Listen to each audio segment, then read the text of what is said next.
呼喜团圆，张灯结彩喜绵绵。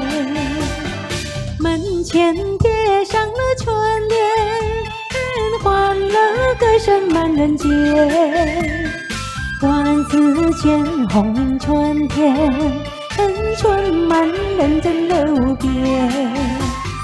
天福天寿天吉祥，风调雨顺百月旺。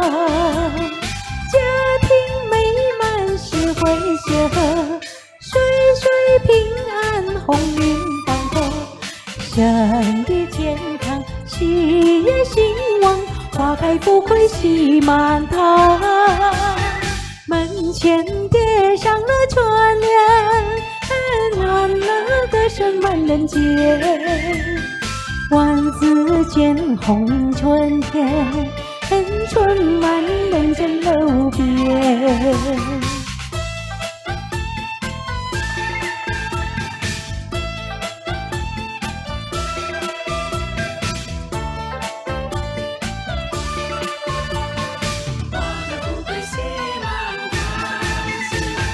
秋落大鼓响连天，人人脸上过笑颜。家家户户喜团圆，张灯结彩喜绵绵。门前贴上了春联，欢乐歌声满人间。万紫千红迎春天，春满人间乐无边。天福天寿天吉祥，风调雨顺百月旺。家庭美满是回谐和，岁岁平安鸿运当头。身体健康喜业兴旺，花开富贵喜满堂。门前贴上了春联，欢乐歌声满人间。万紫千红迎春天，春满人间乐无边。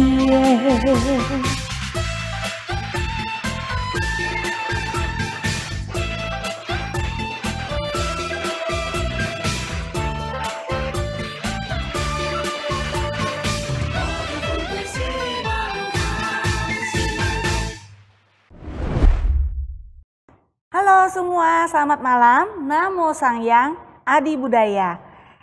Sarjana Profesional Buddhis Indonesia mengucapkan Selamat Tahun Baru Imlek 2573. Semoga di tahun macan air ini kita senantiasa diberikan kesehatan, berkelimpahan, dan sukses untuk segala hal. Nah, teman-teman, kembali malam ini bersama Suyeni ya untuk menyambut edisi Imlek kali ini ya.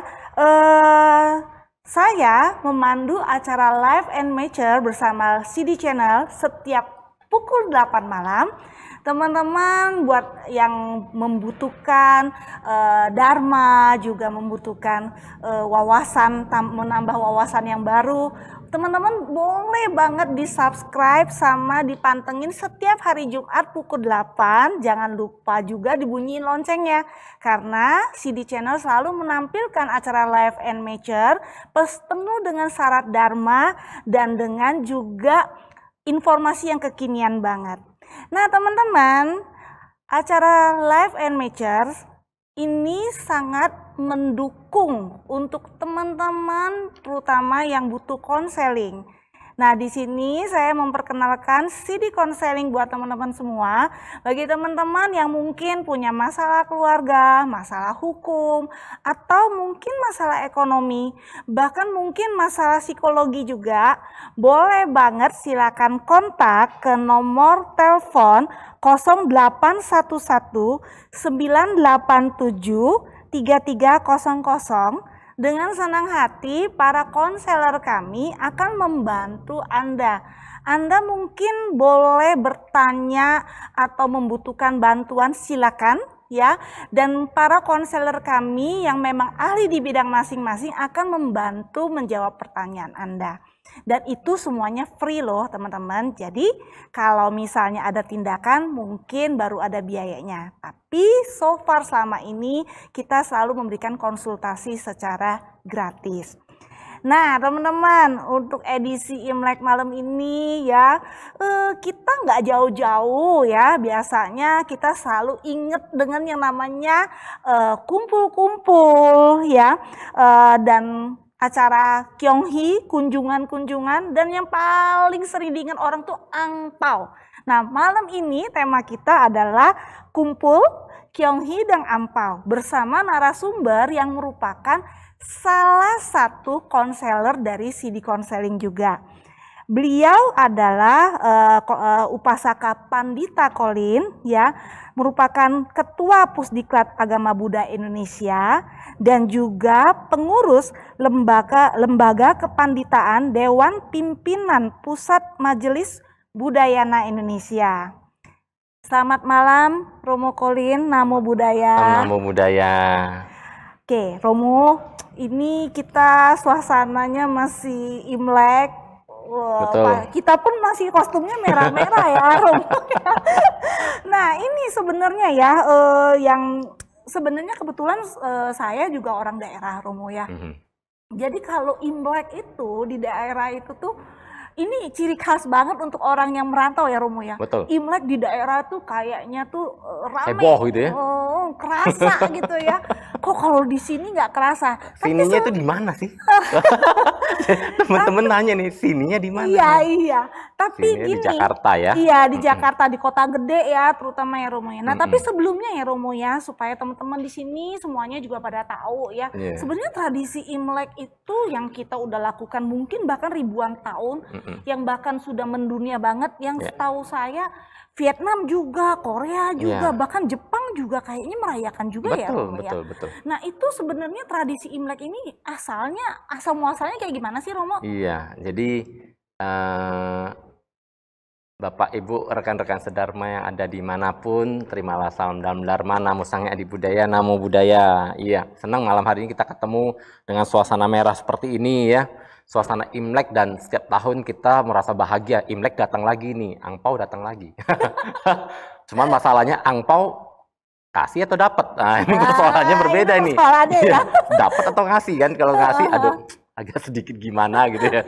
Tapi kalau dapat luar biasa nih, ditunggu-tunggu waktu ini, ditunggu-tunggu. Oke, Imlek itu adalah itu bulan, lek itu penanggalan bulan. Itu artinya Imlek itu penanggalan bulan. Nah, jadi apa sih yang dirayakan ketika Imlek ya? Jadi Imlek ini sudah ada ribuan tahun sebelum, kalau kita bicara agama berkembang, sebelum agama berkembang, tradisi-tradisi yang sudah berkembang di Tiongkok itu sudah ribuan tahun sebelumnya. Jadi tradisi ini yang diwariskan dari satu generasi ke generasi berikutnya ya. Nah, tradisi Imlek ini sudah panjang sekali ya. Dulu tentu berbeda-beda ya waktu Imleknya, banyak ketentuan, banyak di setiap dinasti atau setiap masa itu berbeda-beda ya pemahamannya.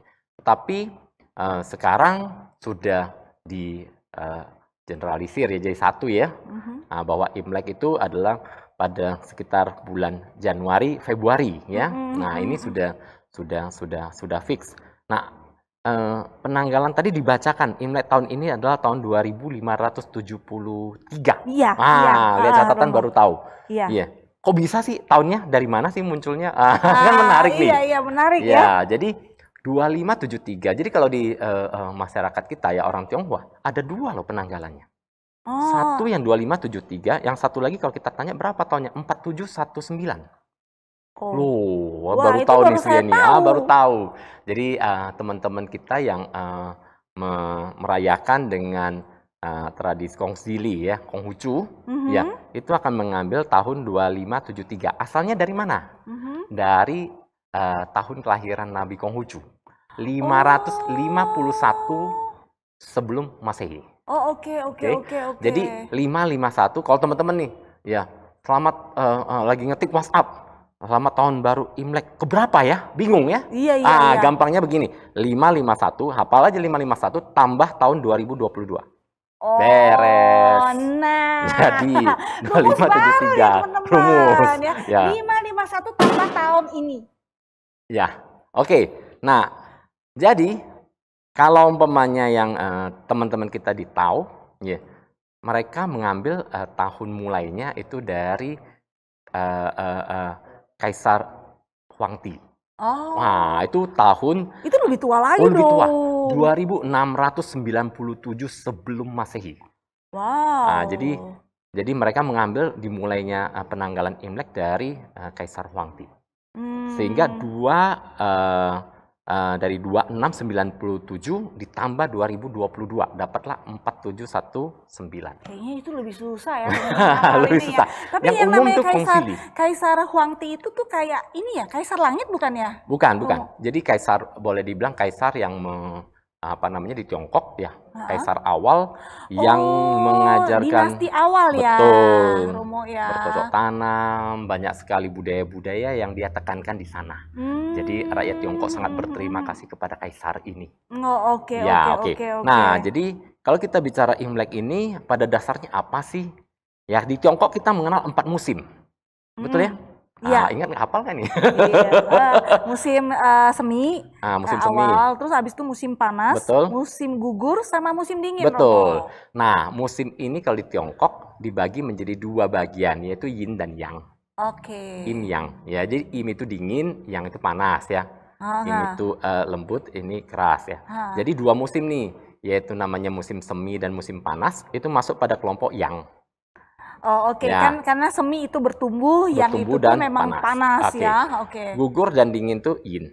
Oh, oke. Ya, jadi perubahan dari Yin ke Yang ya itu dirayakan. Artinya sesuatu yang dari dingin menuju kepada yang tumbuh.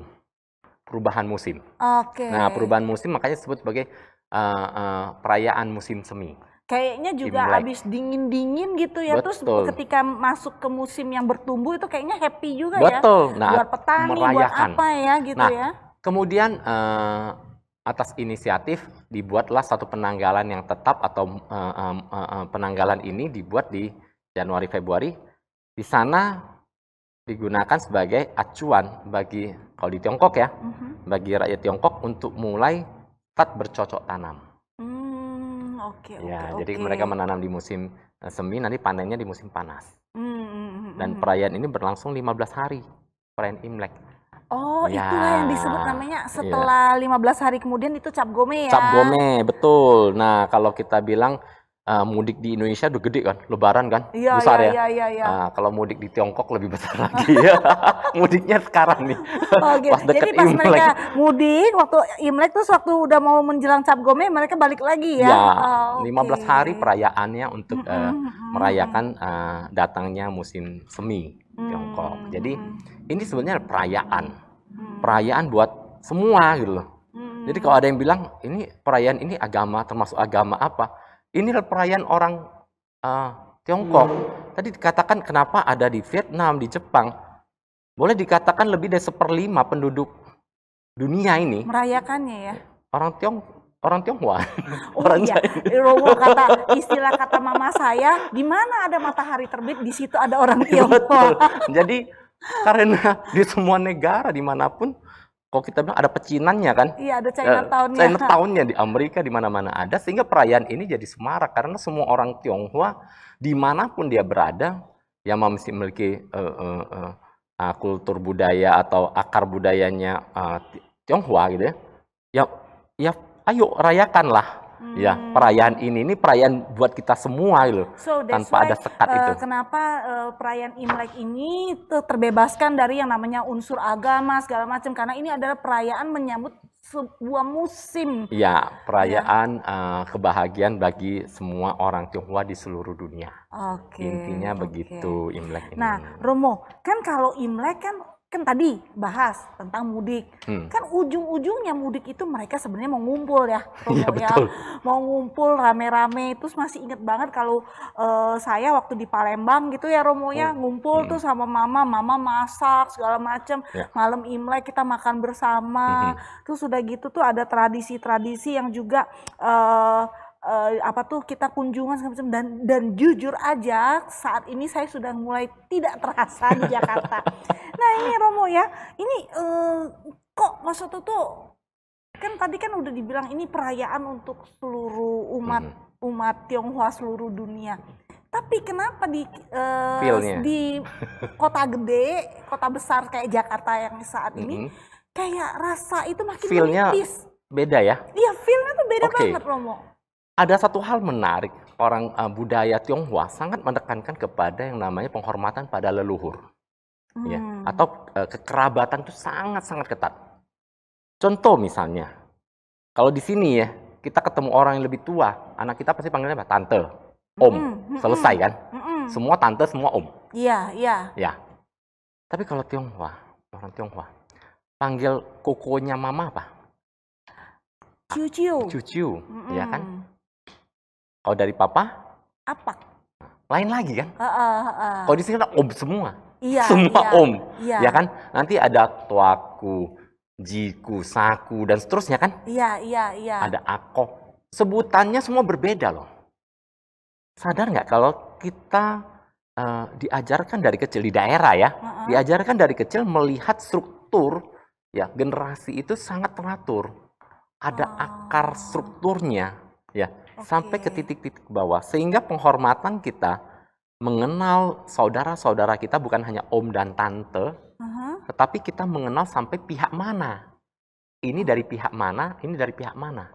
Nah, itu semua yang membuat kita menjadi terikat pada kultur budaya yang namanya tradisi penghormatan pada saudara, family, yang ini lebih tua. Kadang-kadang umur boleh berbeda loh, tapi panggilannya bisa AI misalnya. Kadang AI lebih muda daripada ini gitu ya. Iya, iya. Kenapa? Karena usia tidak bisa menentukan jenjangnya. Nah, jenjang-jenjang itu sudah ada, dan ketika Imlek ya, jenjang-jenjang ini jadi penting. Kalau di daerah, jenjang-jenjang ini masih ada. Ketika saya kecil nih, bisa dibawa, saya dari Medan, bawa sampai ke satu kota. Hampir di setiap perjalanan, jadi kita berhenti, ketemu ini jiku, ya. Nanti sampai ke sana, ini sa, yang keempat, kelima, dan seterusnya. Ada strukturnya, jadi kita mengenal ini siapa gitu. Organisasi. Strukturnya jelas ya. Kalau sekarang kan om tante semua, bingung. Nah, itulah yang membuat kekerabatan ini menjadi erat. Karena kita tahu ini dari pihak mana, kemudian seperti apa, nanti anaknya. Kita tahu semua. Itu yang menarik ya. Dan inilah yang sudah luntur di kota besar. Nah, di kota kecil kan gampang ketemunya. Bener. Saya masih inget banget ya Romo ya, waktu saya masih kecil, mama saya suka bilang gini, kamu lihat kalau kamu panggil orang ya, kalau laki-laki, kalau kamu lihat umurnya lebih besar daripada papa kamu harus panggil dia Pak. Tapi kalau misalnya dia lebih kecil, kamu boleh panggil dia Su gitu ya. Jadi memang benar-benar budaya Tionghoa itu mereka sangat memikirkan yang namanya urutan. Ya, betul. Ya Romo ya, urutan senioritasnya ya, yang mana kadang bukan karena masalah umur, kadang-kadang bisa orang seumur tapi dia ternyata pangkatnya lebih besar. Pangkat, dalam tanda kutip pangkat ya, ada pangkatnya. Menarik sih. Dan ketika kita katakan, di Jakarta kenapa kekerabatan kok jadi renggang gitu ya. Mungkin kalau saya misalnya balik ke daerah gitu ya, pergi ke kota kecil ya, tempat aku AI saya. Tapi ke sana ada Kopitiam nih. Iya. Nah, Kopitiam ini lebih hebat dari CNN. Lebih hebat dari kantor berita apapun ya. Berita semuanya di situ. Kemarin siapa yang berantem dia tahu. Berita ini semua lengkap. Nah, akibatnya apa? Kalau di kota kecil itu kan namanya Kopitiam, tempat orang ngumpul, bergosip dan seterusnya. Tapi kalau sampai ke Jakarta, Kopitiam itu di mana? Di mall. Lah, kenal siapa? Iya. Sudah berbeda, terdegradasi ya, tempat orang ngumpulnya, kekerabatan muncul di sana. Itu sudah berubah. Terus keluarga mungkin kayak tersebar gitu ya, ya, karena kota Jakarta besar kali ya. Jadi ketika saya misalnya contoh ya, kemarin balik nih ke daerah, janjian ketemu temen. Oke, ketemu. 10 menit udah ketemu. Ayo coba Jakarta. Ketemu yuk. Hari apa, jam berapa? Itu jauh-jauh hari mesti udah plan. Kenapa? Karena kita macet, crowded. sibuk dan seterusnya. Nah, mungkin karena itu juga ya Romo ya, di Jakarta itu kalau misalnya pas Imlek itu kita ada satu tradisi yang dimana jujur aja di Jakarta ini kita nggak sembarangan untuk menerima tamu. Jadi membuat kita tuh jadi agak takut loh berkunjung. Kalau di daerah itu ya Romo ya, pokoknya kalau lagi Imlek ya kita kemana aja, pokoknya ke temen yang kenal, ke yang lebih senior, pokoknya tuh ya mereka akan terbuka. Tapi kalau di Jakarta ini kan nggak kayak gitu ya Romo Ya, ya. karena kita di Jakarta kan Harus open sudah, house dulu mereka baru ya, terima ya. karena di Jakarta tradisi kita kan sudah individual, ya, sosialnya sudah berubah, ya. Jadi kalau di daerah mungkin juga karena orang daerah tidak terlalu banyak kerjaan kali ya. jadi wartawan semua dan semua berita jadi ngumpul sana ngumpul sini. Ya namanya juga kopitiam atau tempat ngumpulnya banyak gitu ya. Sehingga tanpa Imlek pun kekerabatannya udah deket tuh. Ya. Dan mau berkunjung ke sana ke sini kan, oh ya ini mau gosip nih sama si A. Oh iya, tenang aja. Sampai ke sana, lu ada kopi nggak? Nah, kopi aja bisa jadi gosip 3 jam. Ya, minta gula aja bisa gosip 3 jam. Coba di Jakarta. Iya. Wah, kagak ada kopi nih. Lu ke Indomaret beli. Kan gitu. Lain ceritanya. Jadi, artinya apa? Di daerah berbeda. Saya tinggal lama di Jakarta, ketika pulang ke daerah juga, ya kita agak kagok-kagok sih ya. Tapi kembali lagi, teman saya dari daerah datang kemari, saya ajak jalan, dia bilang, lu bisa tinggal di sini, Lim. Nggak kuat dia. Ada sebuah kultur, kebiasaan, tradisi yang sudah berubah, berbeda, terdegradasi. Yang salah satunya yang berubah banget itu Romo, yang kunjungan ke tempat orang-orang senior yang sesuai urutan itu tuh udah nggak mungkin terjadi lagi ya Romo ya, di Jakarta. Dan sebagian kan senior kita itu ada di daerah kan, apalagi orang daerah datang kemari ya. Senior kita di daerah. Ya, akhirnya berkunjung lewat apa? Lewat WhatsApp loh. Video call ya. Ya, angpau juga mau dikirimnya bagaimana ini? Oh iya, ada nggak nomor rekening? Akhirnya kan transfer. Nanti lama-lama minta QR code. Ya kan, ada nggak kodenya? Nah ini yang menarik nih Romo ya, menarik banget nih ya soal angpau. Oh iya, ya. angpau Kita ini di depan. Soal ini angpau udah mulai Romo udah mulai lebih ke virtual angpau nih Oh, ya. iya. Jadi teman-teman juga jangan lupa ya kasih virtual angpau buat CD ya. Nah jadi gini Romo ya, makna dari angpau itu sendiri itu tuh kayak gimana sih Romo? Kok maksudnya bisa tiba-tiba ada angpau nih, kita ya lihat nih. kayak gitu ya. Ini kalau anak kecil dapetin itu waktu saya masih kecil rasanya berbinar-binar berbahagia banget ya. Tapi kalau sekarang sih harus ngasih. Kayaknya kurang Surprise asik ya. gitu Kalau dulu ya. seneng kecil ditunggu-tunggu. Sekarang kapan? Jangan ya, berbeda ya. Angpau itu tuh budaya angpau ini nih gimana ya ceritanya ya Romo ya? Ang ini merah artinya kan bahasa Aceh. Pau itu bungkus ya. Warna merah. Merah ini artinya kemakmuran. Merah ini artinya semangat orang Tionghoa. Kalau putih artinya duka, makanya pau. Oh iya benar. Ya, jadi kalau kedukaan kita jangan pakai merah. Makanya kan nggak boleh pakai baju merah, nggak boleh pakai angpau merah, pakai putih. Jadi pau. Nah, angpau ini bermakna kemakmuran yang diberikan atau dibagikan atau disebarkan atau dikembangkan. Jadi diberikan oleh orang yang memiliki kemakmuran kepada yang tidak makmur. Ceritanya begitu. Oke. Orang yang punya kemakmuran memberikan kepada orang yang tidak makmur. Jadi kan masih kecil-kecil, belum married itu belum makmur. Belum makmur. Sekarang yang sudah makmur berikan. Nah, sehingga kalau umpamanya di dalam beberapa tradisi yang sudah married kasihin. Kenapa? Karena dianggap sudah mapan, mandiri, sudah kerja gitu kan. Tapi kalau misalnya orang tua memberikan kepada anak, kadang-kadang anaknya udah married, tetap diberikan. Oh kan sebagai ini ya? Apa? Ya, orang tua masih mampu memberikan sebuah tradisi ya, bahwa anak tetap ya menjadi anak.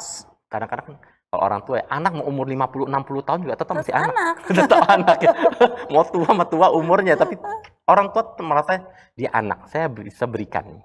Sampai sekarang orang tua saya tetap setiap tahun dia udah sibuk nih. Siapin angpau setumpuk ya, dia tetap harus berikan kepada anaknya. Ya, bukan soal mampu atau tidak mampu, tapi itu sebuah rasa ya, sebuah tradisi yang dia harus lakukan. Ya. Nah Romo, kalau gimana dengan kata yang kalau orang belum nikah belum boleh kasih angpau itu kayak gimana Romo? Ya, itu kan karena dianggap bahwa dia belum mandiri, belum mandiri dan belum cukup mampu.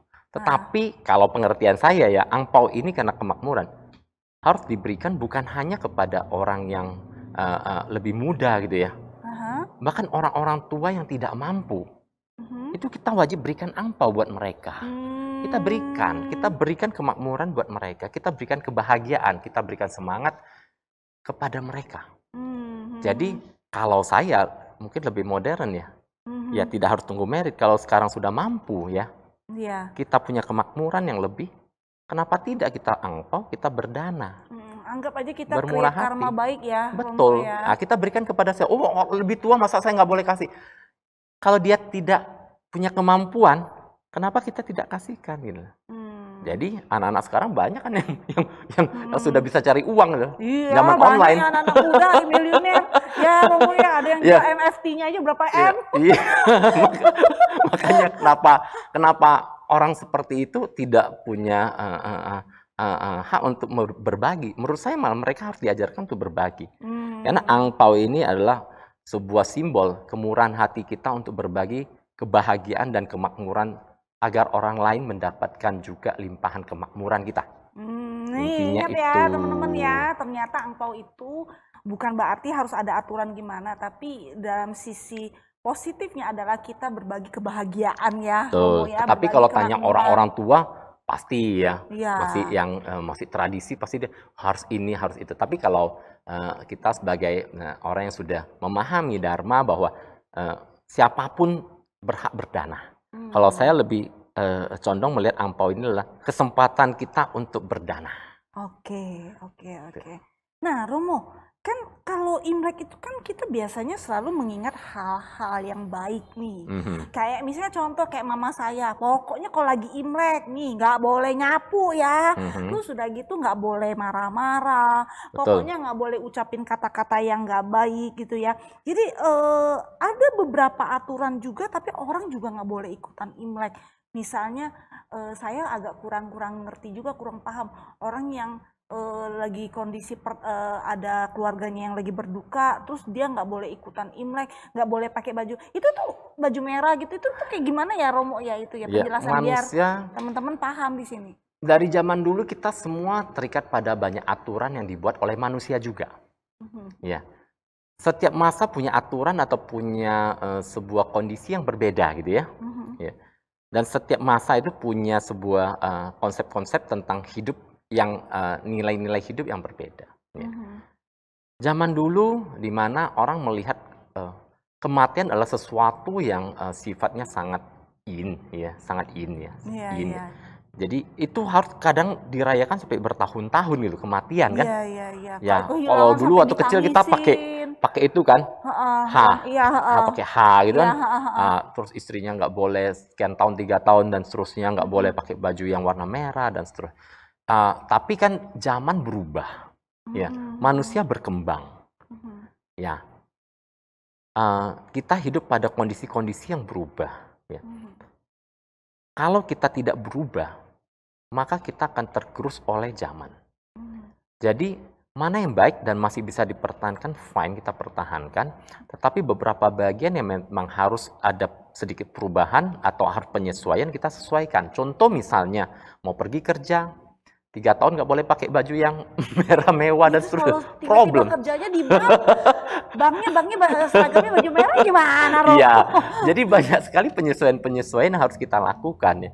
Tradisi ya bagus ya untuk menyatukan sebuah kelompok yang memiliki sebuah paradigma atau sebuah wawasan yang sama ya, tradisi. Akan tetapi perubahan-perubahan zaman sudah akan terjadi. Contoh seperti sekarang pandemi. Ya, kita open house-nya belum tentu ada yang datang. Iya. Ya kan?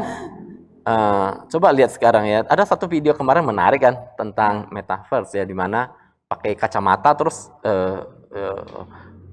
dia bertemu dengan kerabatnya dengan metaverse di ruang imajiner gitu ya. Ya. Ngomong kyonghi itu sama dinding, sama tembok, sama siapa itu, tapi dia merasa itu ada gitu. Iya, 3 dimensi ada semua. One day bisa jadi kita terhubung dengan orang lain seperti itu gitu. Ya. Kita sudah harus mengadop yang namanya perkembangan zaman ke dalam kehidupan kita. Ya. Ini akan jauh lebih membumi ya, karena tradisi-tradisi yang tidak mengikuti perkembangan zaman akan tergerus, karena anak kita akan punya kebiasaan yang akan berbeda dengan kita gitu ya. Kita masih mungkin kita masih merasa bahwa kalau tidak ada kunjungan fisik gitu ya, nggak nyaman gitu. Coba bayangkan anak-anak kita yang sekian tahun nggak sekolah ketemu fisik lagi. Suatu hari ketemu fisik malah mereka nggak nyaman. Bisa jadi kan? Ini semua berubah. Dulu kita kalau sebelum pandemi, yuk kita Zoom meeting misalnya. Apa itu Zoom meeting? Nggak pernah terbayang gitu ya. Tapi sekarang bahkan seminar, bahkan pelatihan, sekolah, apa semua sudah virtual. Dunia-dunianya udah bukan dunia fisik gitu. Dan kalau kita tidak bisa mengikuti itu, ya kita tergerus zaman. Ya, harus kekinian juga lah ya, melihat sebuah perkembangan zaman ini. Ya, jadi memang tradisi itu memang ada beberapa yang memang yang harus dilakukan, tapi ada juga yang memang untuk menjaga respect ya kita terhadap senior kita. Nah, jadi memang sebaiknya lebih fleksibel ya teman-teman ya. Nah, Imlek sendiri dengan yang tradisi yang sudah ribuan tahun gitu, kan kadang-kadang yang Romo ya suka ada benturan begini nih Romo nih ya. Misalnya dulu nih, waktu saya masih kecil, saya masih ingat banget kalau pas Imlek, itu mama saya pasti udah mulai sibuk masak, bikin udang, bikin ayam, segala macam. Terus kalau ditanya, karena papa saya udah meninggal, ditanya, kenapa? Papa kamu suka nih makan ayam Pak Camke, katanya gitu ya. Tapi setelah kita mengenal zaman sekarang nih ya, Romo ya, ini kan makin ke belakang kita, apalagi kita mengenal Buddha Dharma, ya, terus udah gitu, mulai terjadi perubahan pada mama saya juga. Terus mulai sembahyang papa saya semuanya vegetarian. Nah, jadi sendiri kadang-kadang kita suka denger sembahyang tuh ada yang wajib. Enggak, sembahyang kualat loh gitu loh. Atau misalnya kamu sembahyang minta hoki gitu ya. Padahal kita di Buddha Dharma kita tahu yang namanya orang udah meninggal, dia aja sendiri punya masalah sendiri untuk reinkarnasi. Masa kita minta hoki gitu ya. Jadi ada beberapa benturan antara budaya sama ajaran agama kita itu sendiri ya Romo ya. Itu jadi gimana ya Romo ya itu menyikapinya gitu loh. Ya, penting ketika kita belajar Buddha Dharma, ujungnya apa sih kita belajar Dharma ini? Membuat kita makin bijaksana, ya. Terbuka wawasan, terbuka pengetahuan, terbuka pikiran kita terhadap hidup ini apa, gitu. Ya. Itu yang terbaik ya. Kita makin naik kelas. Akan tetapi apakah semua orang sudah naik kelas atau belum? Nah, ini kan pertanyaannya. Tidak semua orang kelasnya sama gitu ya. Contoh ini Suyeni, misalnya simple nih ketemu temen nih. Ketemu saya misalnya. Saya masih pasang ke kelenteng nih pasang pernah lihat lilin gak ya? Lilin dong. Lebih besar dari lebih besar dari tiang beton. Iya. Pasang sampai ke atap. Setahun juga belum tentu habis tuh lilin. Iya. Terus Suyeni bilang, "Kokoling, ngapain pasang lilin besar-besar?" Ya, ini kan udah kenal Dharma ini ya. Suyeni udah kenal Dharma ini. Ya. Ngomong panjang kali lebar kali tinggi pangkat 30 tuh. Sampai ibu-ibu, wah semangat. 3 jam nih ngomong. Sebaiknya dana dong, jangan dikasih itu. Bagi ini jadi dana paramita saja, bla bla bla bla bla bla bla. Udah ngomong, udah puas? Sudah puas ngomong. Terus saya cuma nanya itu ya, temennya ya, atau saya nanya. Ini loh, ya. Saya bertahun-tahun, ya, pasang lilin gede-gede nih, keluarin uang banyak nih, nggak apa-apa ya. Usaha saya lancar, saya sehat. Tahun ini gue ikutin nih kata Suyeni, ya, gue nggak pasang lilin, gue berdana nih ke panti asuhan. Kalau bisnis gue bangkrut tahun ini, lu mau tanggung jawab nggak? Nah, enggak. Buat kita mau ngomong apa? Kenapa? Karena kebijaksanaan orang kan berbeda-beda. Ya. Pemahaman dharmanya juga betul. beda-beda ya. Ada yang masih nyaman dengan samsing. Samsing itu apa sih kalau umpamanya di dalam tradisi? Sam 3, sing itu alam, 3 alam ya. Tiga persembahan lah kita sebut sebagai 3 persembahan. Itu laut, darat, udara atau air, darat, udara. Nah, biasanya kalau darat itu apa? Persembahannya babi. Ya, itu mewakili darat. Air itu biasa ikan bandeng dan seterusnya. Nah, udara yang ada sayap. Nah, kalau enggak ayam bebek, ya kan? Nah, itu mewakili 3 alam persembahan. Itu kan bagi tradisi supaya lengkap persembahannya kepada leluhur, supaya penghormatannya komplit. Tapi ketika kita bicara tentang ajaran Buddha, ya ini kan berbeda, ya kan? Ini sudah bicara tentang, oh iya, kenapa kita harus membunuh? Betul kan? Contoh tadi misalnya, tanya mamanya, "Mak, kenapa ayam di belakang dipotong?" Iya, dipotong buat makan engkong lu atau papa, karena dia suka makan pek camke nih, iya kan?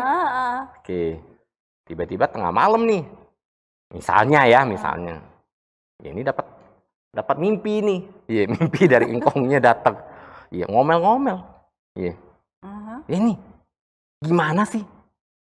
Kenapa kamu tadi kasih pek camke? Loh, saya persembahan pek camke ke altar leluhur buat engkong makan. Kan suka makan pek camke kan? Seneng dong. Malah diketok kepalanya. Ketok kepalanya ini sama engkong. Marah si engkong. Lu tahu nggak? Ya, lu kasih makan pek camke, potong ayamnya di belakang.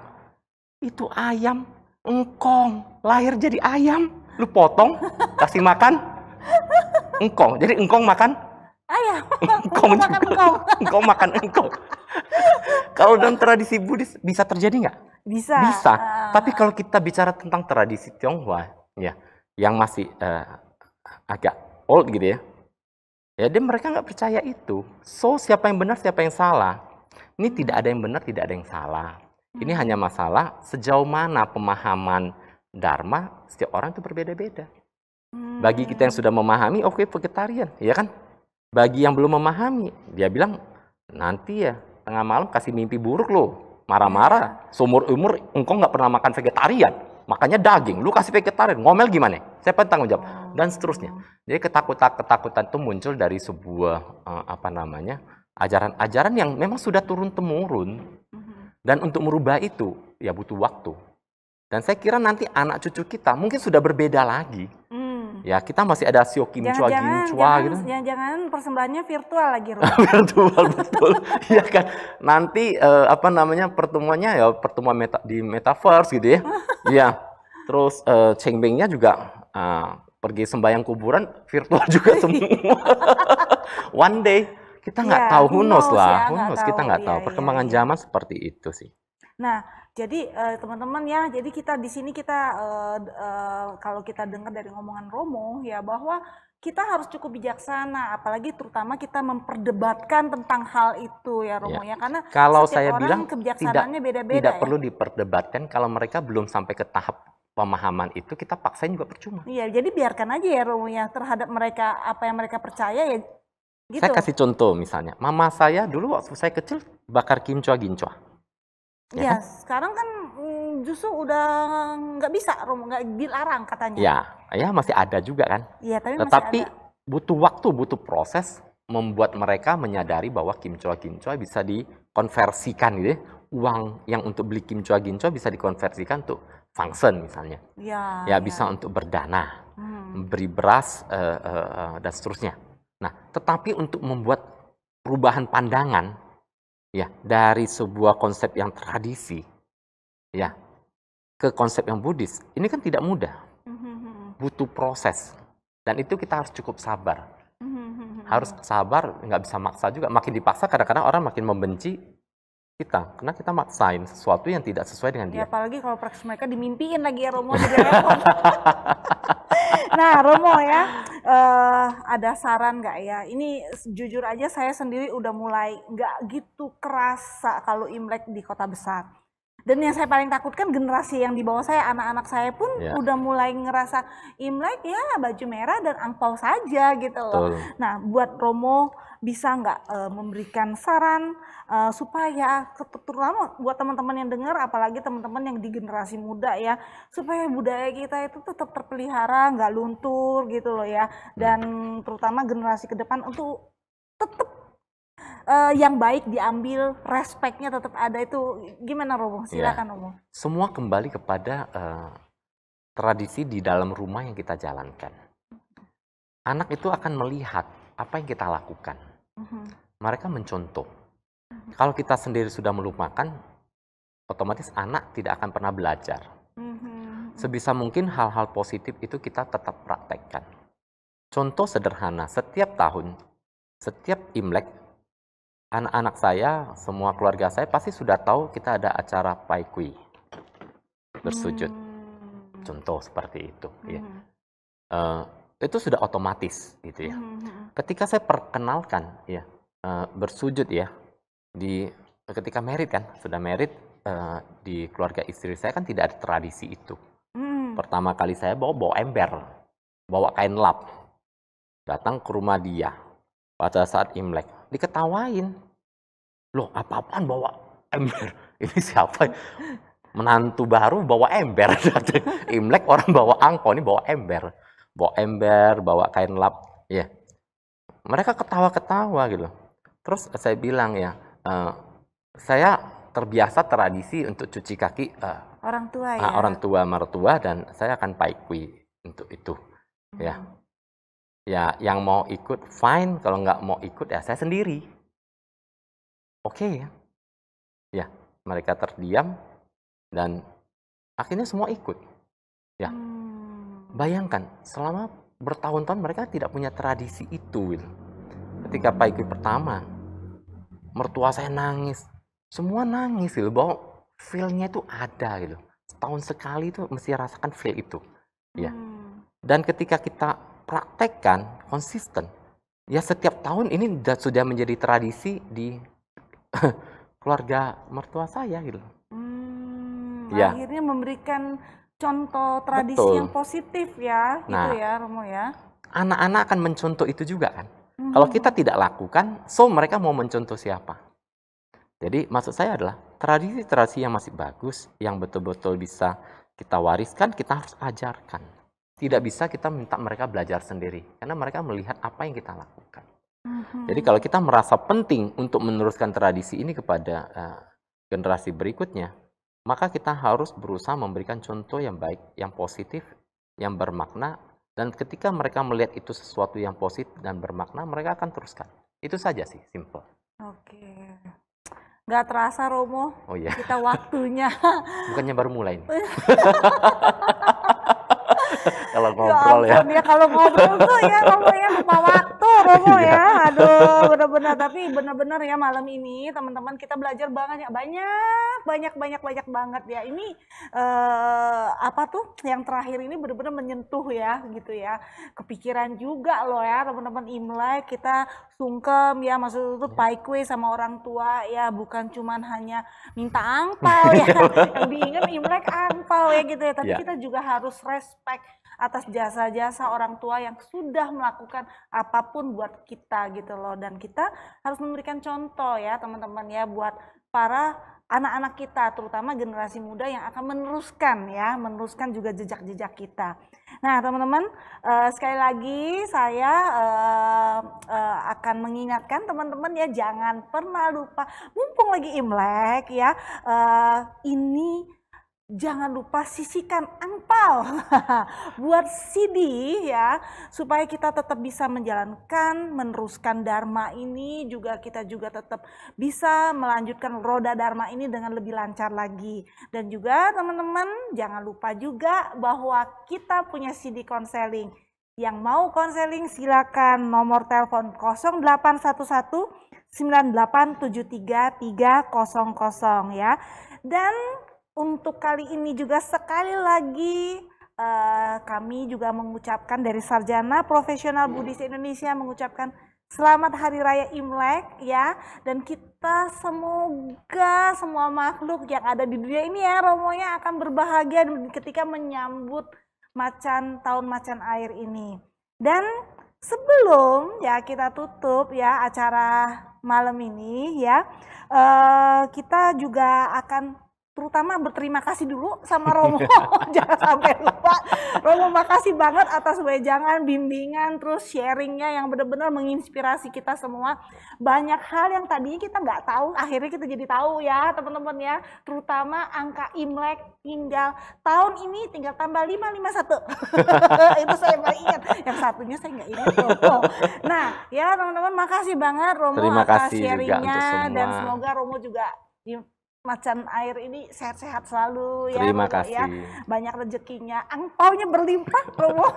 Saya juga ingin mengucapkan ya selamat tahun baru Imlek buat semuanya. Ya kong sifat cai Sinen Kuaile untuk semuanya. Semoga tahun ini pandemi segera berlalu. Semoga kita semua sehat sejahtera dan semoga kita semua berbahagia. Oke ya. Nah, sebelum kita tutup acara ini ya, malam ini kita akan menampilkan penyanyi kita yang keren banget ya, yaitu penyanyi kita Livun yang bener-bener spesial kita import untuk meramaikan acara kita malam ini. Yuk kita teman-teman kita saksikan dulu penyanyi kita yang keren ini.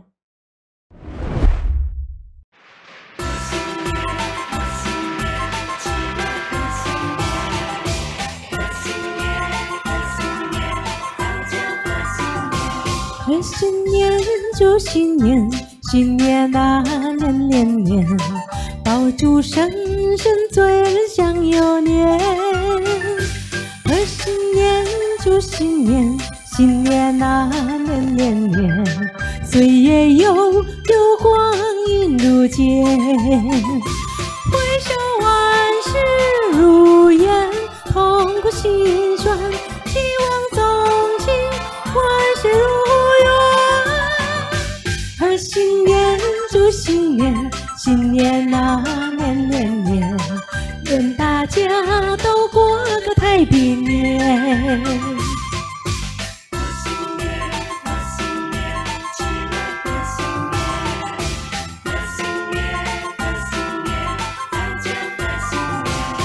新年祝新年，新年啊年年年，爆竹声声醉人想又年。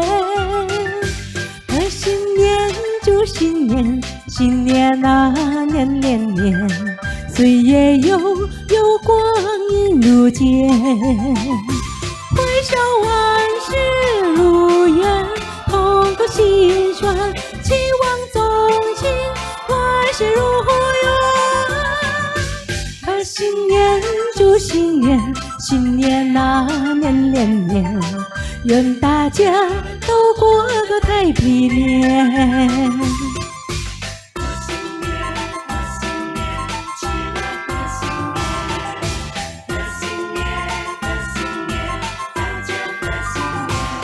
新年祝新年，新年啊年年年，爆竹声声醉人想又年。新年祝新年，新年啊年年年，岁月悠悠光阴如箭，回首万事如愿，痛苦心酸，期望纵情，万事如愿。新年祝新年，新年啊年年年，愿大家都过个太平年。